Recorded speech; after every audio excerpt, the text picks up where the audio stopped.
Ay, ubos na naman. 1 week lang, ubos na naman yung pera ko. Galing lang China. Saan nga ako makakapunta na naman? Sana naman ako maglalayas. Nag-iisip eh. Pumunta na muna tayo sa may dulong para mapadali yung ating makukuha ng pera. Pero hindi naman mga inchik yun, di ba? Samar, dito sa Visayas ng Eastern Samar. Doon tayo sa may dulong.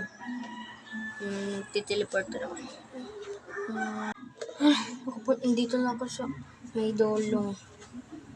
Dapat magsalita ako dito. Paghihingi po na ang pera.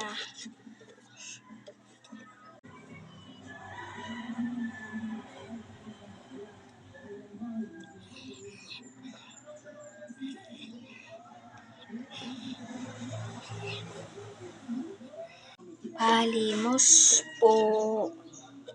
Kunti lang po ng pera. Pangkain lang po.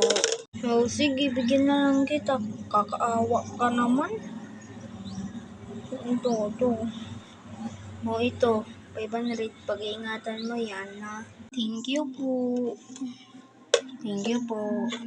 Maraming salamat po. Sige po. Uwi na po ako. Ingat. Kapag-sipon na nga. Parang rich kid yan, Sige, makauwi na. 500 pesos yun. Binigay. May dulong pa naman. Ito, basta niya. May dulong. Pupunta ako dito sa may dulong. Sige. Punta na ako sa Bimpuleran. Ito na. Nakapagiging na. Mga ilang araw naman to mauubos. Kaya hanggang dito na lang, guys. Abangan niyo yung susunod. Bye-bye!